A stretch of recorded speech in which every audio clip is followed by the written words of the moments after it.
할렐루야. 우리 주 예수 그리스도의 은혜와 평화가 예배의 자리에 함께하는 여러분들의 삶 가운데 가득하게 되시기를 주님의 이름으로 간절히 기원드립니다. 남아프리카에 서식하는 스프링복이라는 영양이 있습니다. 영양과에 속하는데 어떤 모습을 상상하면 되시냐면 가젤 정도는 여러분 아시죠? 가젤하고 좀 비슷하게 생겼습니다.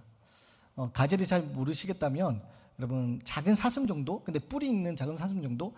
아마 그렇게 생각하시면 될 것 같습니다. 이 스프링복이라는 이 영양이 있는데 이 영양이요 수백 마리씩 떼를 지어서 다닙니다.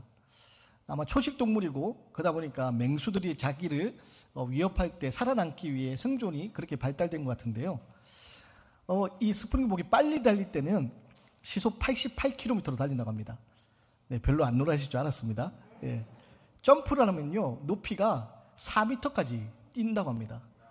예, 조금 놀라시는데 그래서 이 스프링복이라는 이름의 유래가 어떻게 됐냐? 네덜란드어로 뛰어오르다라는 의미의 스프링이라는 그 단어와 영양을 의미하는 복이라는 단어가 합쳐가지고 스프링복이라고 그렇게 불려지게 됐다고 합니다. 이 스프링복이 몇백 마리가 함께 이렇게 몰려다니는데 그 몰려다니는 가운데서 이상한 장면이 가끔 눈에 띈다고 합니다. 어떤 장면이 눈에 뜨느냐? 이제 아무래도 무리를 지어 다니다 보니까 앞쪽에 있는 그 스프링복과 뒤쪽에 있는 스프링복이 같은 곳에 있어도 차이가 좀 나잖아요. 그래서 풀을 뜯어 먹는데 함께 다니다가 가끔 갑자기 막 서로 점프를 하다가 높이 점프를 하다가 서로 부딪히기도 하고 다치기도 하고 때로는 위험한 곳인데 그 위험한 곳에 막 같이 뛰어드는 이제 그런 일들이 간혹 등장한다고 그래요. 그래서 처음에는 이 동물학자들이 이 장면을 보면서 집단적으로 자살을 하는가? 이렇게 오해를 한 적도 있다고 그래요. 근데 왜 그런가 가만히 살펴보니까 어떤 일이 벌어지냐? 이제 수백 마리가 함께 떼를 지어 다니다 보니까 이제 앞쪽에서 풀을 뜯어먹는 그 스프링복이 있는가 하면 뒤쪽에서 따라가면서 풀을 뜯어먹는 스프링복이 있을 거 아니에요? 근데 문제는 앞에서 뜯어먹으면서 뒤쪽에 따라가는 스프링복이 먹을 풀이 없는 겁니다.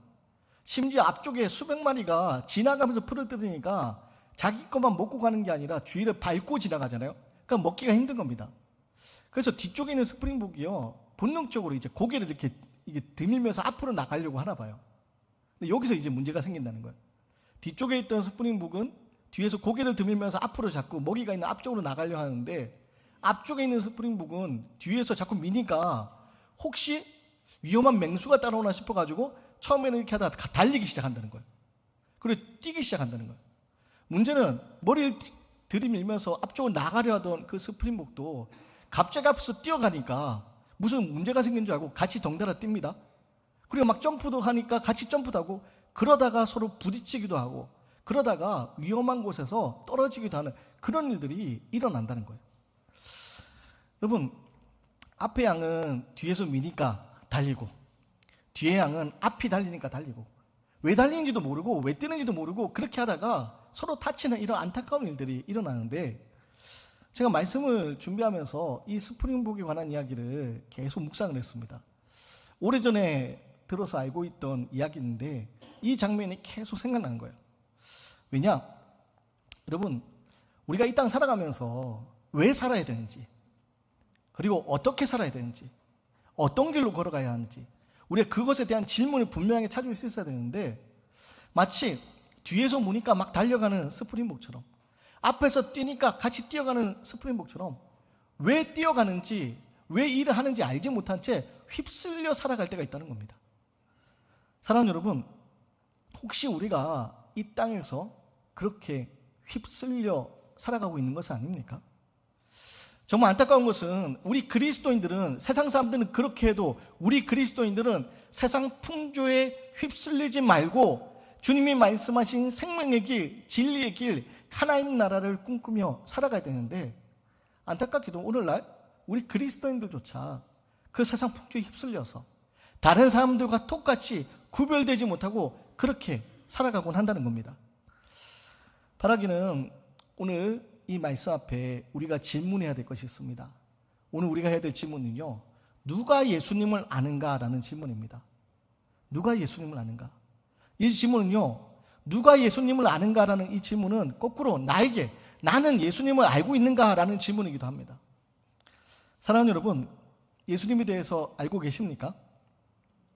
예수님에 대해서 얼마나 알고 계십니까?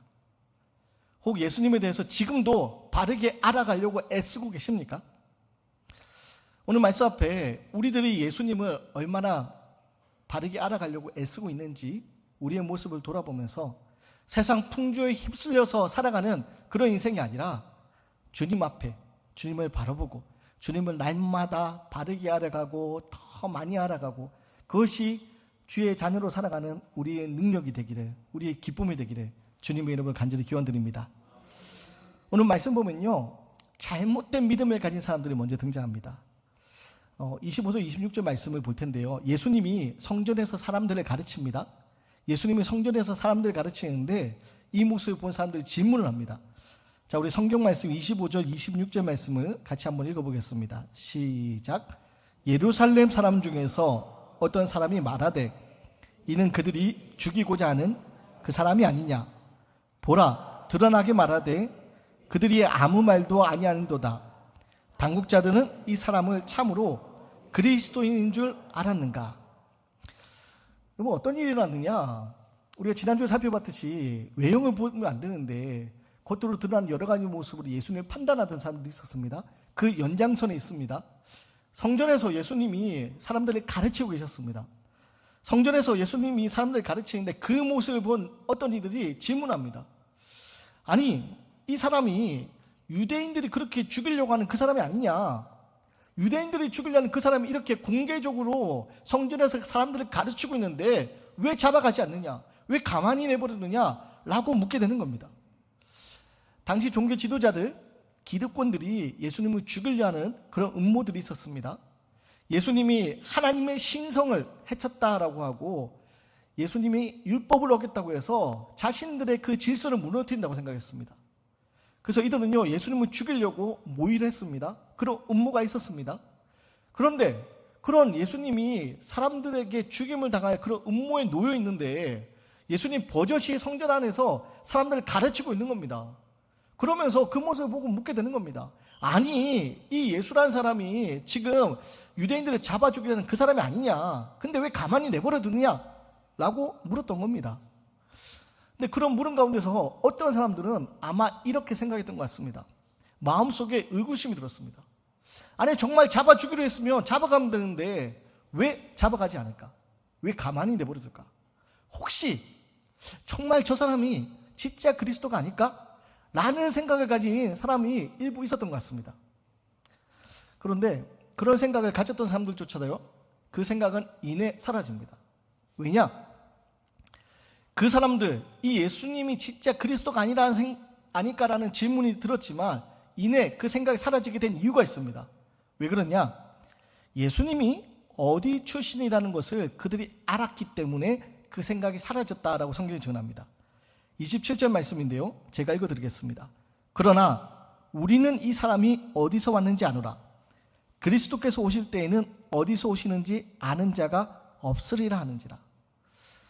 여러분, 예수님은 성전에서 사람들을 가르치고 계실 때 왜 지도자들이, 왜 당국자들이 예수님을 잡아가지 않지? 라고 의문을 가지고 혹시 저 예수라는 사람이 진짜 그리스도가 아닐까? 라고 의구심을 가진 사람들이 있었습니다. 그런데 이내 그 생각을 버립니다.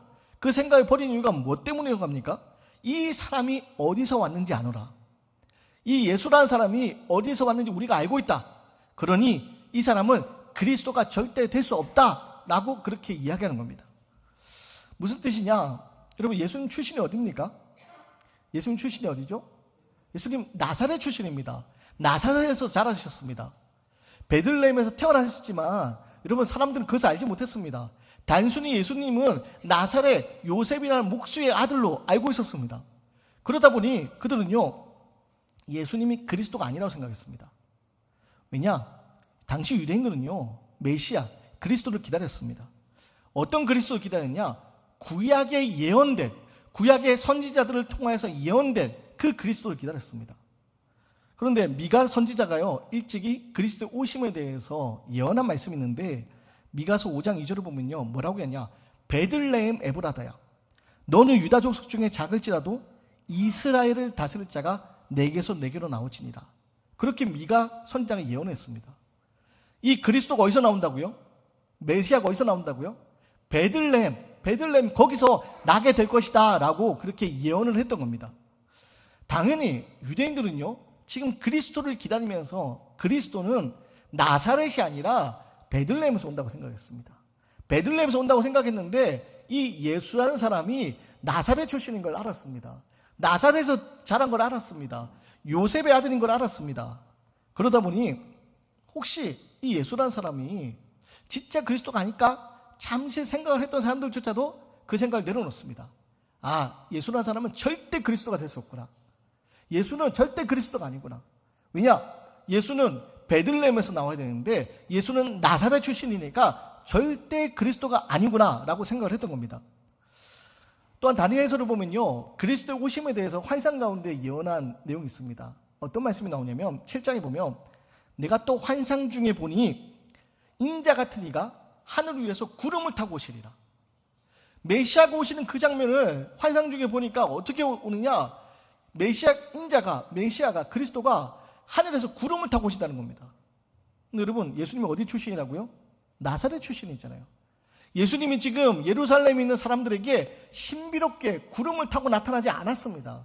나사렛에서 자란 걸로 사람들은 알고 있습니다. 더군다나 예수님이 요셉의 아들이라는 것도 알고 있었고, 목수라는 것도 알고 있었고, 마리아와 그의 형제들에 대한 이야기도 들어서 알고 있습니다. 그러다 보니 사람들은요, 예수가 절대 그리스도가 아니다라고 판단했던 겁니다. 예수님이 어떤 분인지 그들이 들어서 알았습니다. 예수님은 오병이의 기적을 행하시고 그 베데스다 연못가에 38년 된 병자를 고치신 이야기를 들었습니다. 예수님이 이런 기적을 행하신다는 이야기를 들었고 사람들이 예수님에 궁금해했습니다. 그래서 예수라는 사람의 말씀에 능력이 있고 힘이 있고 예수라는 사람이 특별한 이적을 일으킨다, 그들이 예수님의 소문을 들었습니다. 문제는 그 소문을 들었지만 그 소문은요, 예수님이 그리스도라 고백하게 만드는 것을 오히려 방해하게 되었습니다. 예수님이 어떤 사람인지에 대해서 그들이 알고 있던 것이 오히려 예수님을 그리스도라 고백하는 것을 방해했던 겁니다. 사랑하는 여러분, 책 한 권만 읽은 사람이 제일 위험하다라는 말이 있습니다. 어떤 뜻입니까? 책 한 권만 읽고 그 책의 내용이 진짜라고 믿고 다른 건 다 가짜라고 생각하는 사람들, 그런 생각을 가진 사람들이 위험하다는 겁니다. 근데 여러분, 어설픈 지식을 가지고 진리를 아는 것이냐 이야기하는 이런 일들이요, 오늘 우리의 삶 가운데 너무나도 비일비재합니다. 여러분, 우리 신앙에서도 마찬가지입니다. 잘못된 지식이 하나님을 알아가는 것을 방해합니다. 여러분, 하나님에 대해서 여러분 알고 계십니까? 예수님에 대해서 알고 계십니까? 알고 계시다고 마음속으로 대답하셨다면 여러분 혹시 얼만큼 알고 계십니까? 제가 신학교에서 공부를 하고 대학원도 가고 나름 미국에서 박사 과정까지 밟았거든요. 제가 여러분보다는 조금 더 그쪽으로 공부를 전문적으로 좀 많이 했을지 모르겠습니다. 그렇다면 제가 여러분보다 하나님을 더 많이 알고 있습니까? 아니면 여러분의 신앙의 연륜이 이미 저보다 훨씬 더 오래되셨으니까 막 40년, 50년 이런 되신 분들 계시니까 저보다 여러분이 하나님을 많이 알고 계신 겁니까? 만약에 많이 알고 있다면 우리가 알고 있는 하나님은 우리가 얼만큼 알고 있는 겁니까? 만약에 여러분 가정을 해서 하나님이 이만큼, 하나님의 속성이 이만큼이라면 우리는 이만큼 중에서 하나님을 과연 얼만큼 알고 있을까요? 그래서 제가 대학원까지 공부를 하고 또 박사과정도 했으니까 이만큼 중에서 한 절반 정도는 하나님에 대해서 알고 있다고 이야기할 수 있을까요? 여러분, 신앙의 연륜이 50년, 60년 되신 분 계시니까 여러분들은 하나님에 대해서 그래도 내가 이 정도는 알고 있다고 이야기할 수 있습니까? 여러분, 우리가 알고 있는 하나님은요, 우리가 알고 있는 주님은요, 만약에 이만큼이 하나님이라면 그 중에서 아주 작은, 점으로도 표현할 수 없을 만큼 아주 작은 일부분만 우리가 하나님에 대해서 알고 있습니다. 계시를 통해서, 성경을 통해서 하나님 우리에게 나타내신 부분 아주 일부분만 알고 있습니다. 그런데 우리는 어떻습니까? 마치 아주 일부분, 점으로 찍을 수 없을 만큼 아주 작은 부분만 알고서 그것만 보고서 마치 내가 하나님이 전부이냐, 우리는 쉽게 이야기합니다. 그리고 다른 사람들에게 네가 믿는 하나님은 틀렸다라고 얘기합니다. 너의 신앙은 잘못되었다고 얘기합니다. 그리고 우리들이요, 그렇게 착각하며 살아갑니다. 처음 신학교 입학했을 때 제가 고향이 경남 창원이다 보니까 서울에서 생활하기 위해서 학교에 있는 기숙사에 살았습니다. 참 감사하게도 당시 기숙사에서 좋은 선배님들을 만나서 학교 교과과정과는 별개로 공부를 했습니다. 당시 기숙사 문화 가운데서 선배들이 커리큘럼 나름대로 짜가지고 후배들을 학습, 공부시켰습니다. 그래서 올바른 신앙을 하기 위해서는 우리가 제대로 알아야 된다. 그래서 학교 교과과정에 안주하면 안 되고 우리가 더 열심히 파고들어야 된다. 그래서 그 기숙사 선후배 간에 그렇게 학습, 공부를 시켰습니다. 그리고 제가 처음 학습받던 날이 기억이 나는데요. 오늘날에야 철학과 신학이 이렇게 좀 분리가 돼 있지만 예전에는 철학이 신학이었고 신학이 철학이었거든요. 그래서 처음 이제 학습받던 날 고대 철학에 대해서 발제를 해오라고 저하고 제 친구한테 시킨 겁니다. 그래서 선배님이 발제해오라고 책을 주고 그 책을 읽고 발제를 해가는데, 여러분 고등학교 졸업하고 막 서울에 올라온 신입생, 제가 뭘 알겠습니까? 발제를 해본 적도 없고, 책을 읽고 발제를 하라니까 나름대로 책을 읽고 막 요약을 해서 간 겁니다. 그래서 이제 프린트를 딱 예쁘게 해가지고, 프린트 당시 한 3장으로 기억하는데 책 내용 한 3장으로 딱 요약을 해가지고 발제를 딱 한 겁니다. 그래서 학교 앞 2층 카페에 모여가지고 이제 학습을 하는 겁니다. 선배님 앉아 계시고 저하고 제 친구하고 발제문을 가지고 이제 그 앞에서 발제를 하게 됐습니다. 근데요, 처음 발제하니까 뭘 어떻게 될지 모르잖아요. 그래서 책 내용을 요약한 거를 발제문을 쭉 읽으면서 들어가는 말, 뭔 말, 나오는 말 이렇게 하면서 막 발제를 했습니다.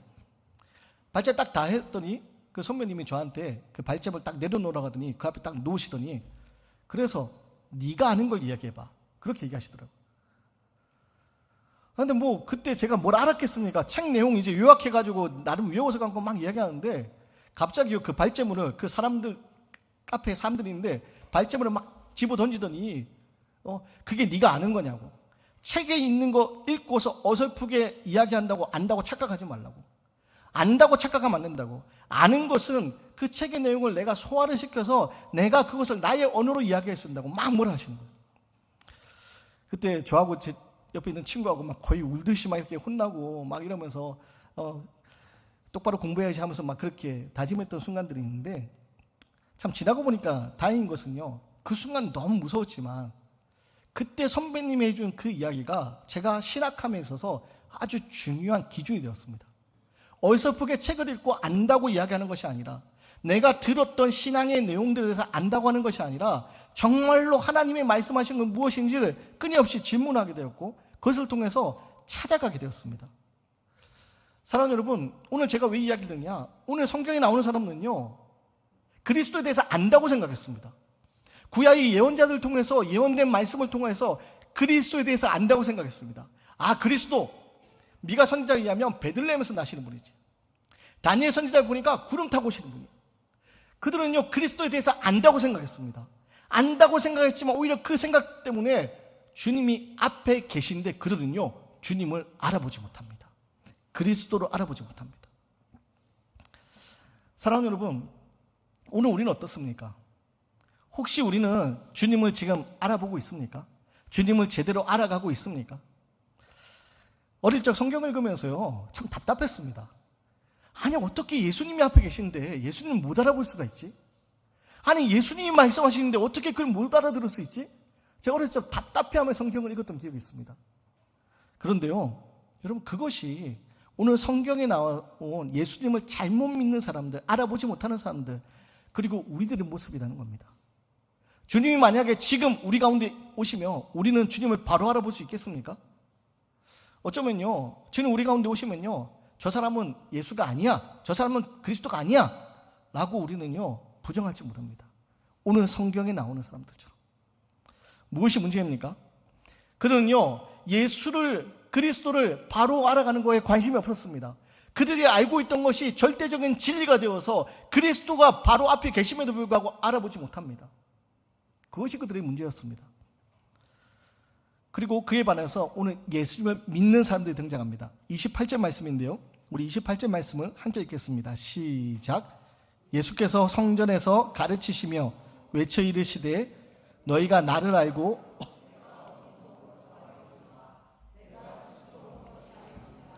나를 보내신 이는 참되시니 너희는 그를 알지 못하나.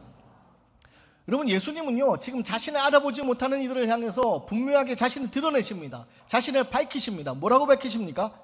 내가 아는데 내가 그에게서 났다. 하나님께서 왔고 하나님 나를 보내셨다라고 고백을 합니다. 여러분, 나는 스스로 한 것이 아닌 나를 보내신 이가 있는데 그분이 바로 하나님이시다. 그래서 29절에서 그가 나를 보내셨다 이야기합니다. 그리고 31절에 비로소 어떤 사람들이 등장합니까? 31절 말씀 함께 읽겠습니다. 시작. 무리 중에 많은 사람이 예수를 믿고 말하되 그리스도께서 오실지라도 그 행하실 표적이 이 사람이 행한 것보다 더 많으랴 하니. 여러분, 많은 사람이 예수를 믿고 말합니다. 바른 믿음을 가진 사람들이 그 가운데서 있었던 겁니다. 여러분, 오늘 우리는 어떻습니까?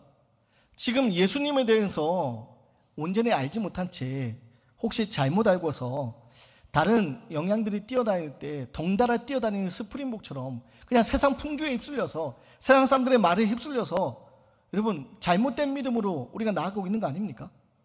예수님이 우리 앞에 계심에도 불구하고 예수님을 알아보지 못한 채 예수는 그런 분이 아니야, 그리스도는 그런 분이 될 수 없어 라고 손살을 치는 바로 어리석은 사람들의 모습이 오늘 우리들의 모습 아닙니까? 여러분, 예수님을 마주하고도 잘못된 믿음을 가지고 있을 때 그들은 예수님을 알아보지 못합니다. 여러분, 그것이 오늘 우리에게 주는 영적인 교훈입니다. 여러분, 세상에서 큰 소리 나는 사람들의 예수님이 있지 않습니다. 예수님은요 말씀 가운데 있습니다. 여러분, 지난 한 주 동안 여러분 말씀을 얼마나 붙들고 계셨습니까? 예수님을 만나기 위해서 혹시 유튜브로 설교는 듣지만 성경은 들여다보지 못한 거 아닙니까? 여러분, 아무리 많은 유튜브 설교를 들어도요 성경을 내가 읽지 않으면 결코 우리는 예수님을 알 수 없습니다. 여러분, 예수님을 안다고 큰 소리 치는 사람들, 그 사람들 가운데 예수님이 있는 것이 아닙니다. 오해하지 마시고 들으십시오. 목사라 할지라도요 제가 큰 소리 낸다고 이야기해도 여러분 거기에 예수님이 없을 수도 있습니다. 무슨 말입니까? 사람의 권위에 여러분 우리가 따라가서는 안 된다는 겁니다. 예수님은 어디 계십니까? 말씀 가운데 있습니다. 말씀을 통해서만 우리는 예수님을 알아가야 됩니다. 여러분, 사람들이 이렇다더라, 예수님이 이렇다더라, 여러분 거기에 우리가 휩쓸려서는 안 됩니다. 거기에 휩쓸리면요 말씀 붙들지 않고 사람의 말에 휩쓸리면요 처음 말씀드린 스프링복의 이야기처럼 우리는 그냥 왜 뛰는지도 모르고 달려나가다가 잘못된 길로, 멸망의 길로 떨어질 수 있게 된다는 겁니다. 그래서 우리가 해야 될 건 뭡니까? 말씀을 통해서 예수님을 알아야 되는 겁니다. 여러분, 그리고 예수님을 안다는 것은요, 예수님이 날 위해 죽으신 하나님의 아들이시지, 독생자 아들이시지, 지식으로 아는 게 아닙니다. 예수님을 안다는 것은요 우리의 삶에 놀라운 능력으로, 변화로 나타납니다. 리 이젤이라는 여자 목사님이 쓰신 책이 있습니다. 잃어버린 조각들이라는 제목의 책인데요, 이 목사님에 대해 잠깐 소개드리면, 이 리 이젤이라는 목사님이요 필라델피아에 자라셨는데 알코올 중독자 아버지와 또 가난한 어머니 밑에서 어렵게 자랐습니다. 그런데 어렵게 자라다가 17살 때 끔찍한 일을 경험합니다. 17살 때 성폭행을 당합니다. 그리고 원치 않는 임신을 하게 됩니다. 차마 원치 않는 임신이었지만 뱃속에 있는 아이를 죽일 수가 없어가지고 원치 않는 임신이었지만 아이를 낳게 되는데요, 그 18살의 아이를 낳고 어떻게 기를 수가 있겠습니까? 결국 그 양육기관에 아이를 보냅니다. 어린 나이 아이를 키울 수 없어서 자신이 낳은 아이, 원치 않는 아이였지만 입양기관에 양육기관을 보내게 되는데요, 이 목사님의 그 아픈 결이 평생을 따라다닙니다. 평생을 따라다니면서 비록 알코올 중독자 아버지 밑에서 또 가난한 어머니 밑에 자랐지만 그래도 신앙 가지고 열심히 살아보려고 하는데 왜 그 어린 나이에 자기가 그런 비참한 일을 겪어야 했는지, 그리고 그 고통에 계속 자기를 괴롭히는지 알 수가 없었습니다. 그리고 하나님이 점점 원망스러워지는 겁니다. 하나님 믿으면 복 받는다고 하는데 이게 뭡니까? 왜 내 인생이 이렇게 비참합니까? 끊임없이 하나님 원망합니다. 그런데요, 말씀을 보던 중에 하나님을 알게 됩니다. 말씀을 보던 중에 하나님을 알게 되는데 어떤 말씀을 읽게 되느냐? 시편에 있는 말씀, 내 영혼아 내가 어찌하여 낭망하며 어찌하여 내 속에서 불안해하는가? 너는 하나님을 바라라. 이 말씀을 통해서 하나님을 알게 됩니다. 하나님을 알게 되면서 자신의 고통 가운데 있었지만 하나님은 나의 고통마저도 하나님의 영광을 드러내기 위하여 사용하시겠구나. 그러면서 이 목사님이요, 자신의 고통을 재해석하기 시작합니다. 부끄럽고 감추고 싶었던 그 일이었지만 그것을 드러내놓기 시작하면서요, 자신과 같은 고통 가운데 있는 사람들에게 하나님의 위로를 전하게 됩니다. 그러면서 이 목사님이 고백합니다. 하나님은 자신의 고통조차도 사용하셔서 다른 이들을 이롭게 하시는 분이라고. 사랑하는 여러분, 예수님을 우리는 바로 알아야 됩니다. 예수님을 바로 아는 건 바로 이런 겁니다. 예수님을 바로 할 때, 하나님을 바로 할 때, 여러분, 우리 이 땅 살아가면서 원망과 절망 가운데 지내는 것이 아니라 하나님 나와 함께 하셔서 그것이 내 삶의 능력이 되는 겁니다. 말씀 준비하면서 제게 끊임없이 물었던 질문이 그겁니다. 나는 지금 주님이 이 땅에 오신다면 주님을 바로 알아볼 수 있을까? 나는 주님을 바로 알아볼 수 있을까? 혹시 내가 알고 있던 어설픈 신학적 지식이 혹은 성경적 지식이 지금 내 앞에 계신 주님을 바로 알아가는데 걸림돌이 되지 않을까? 그래서 오늘 성경 처음에 나오는 사람들처럼 진짜 이분이 그리스도신가? 아니야. 그리스도는 베들레헴에서 나와야지. 그리스도는 구름 타고 오시는 분이지. 이 예수는 절대 그리스도가 될 수 없어 라고 예수님을 알아보지 못했던 사람들처럼 혹시 나 역시 내가 가진 선입관 가운데 내가 가진 어설픈 지식으로 주님을 알아보지 못하는 건 아닐까? 그리고 내가 안다면 지금 내 삶 가운데 역사하신 하나님이 지금 내 삶의 능력이 되어야 되는데 과연 나는 알고 있는가? 끊임없이 제게 물었던 질문입니다. 사랑하는 여러분, 여러분은 주님을 알고 계십니까? 여러분 주님을 알고 계시다면 그것이 여러분에게 어떤 의미가 있습니까? 단순히 나의 신앙적 행위, 종교적 행위에 만족감을 주는 그런 것으로 주님을 이해하고 계십니까?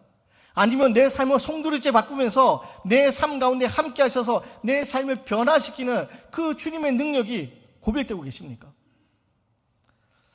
바라기는 예수님을 바로 알아야 됩니다. 그리고 예수님을 알게 될 때 리이제 목사님처럼 우리의 부끄러웠던 과거도 우리의 그 아픈 고통도 오히려 하나님을 나타낼 수 있는 도구가 되고 하나님은 그 일을 위하여 우리를 부르셨다는 사실을 알게 됩니다. 우리는 비로소 하나님의 역사하시는 은혜의 세계에 눈을 뜨게 됩니다.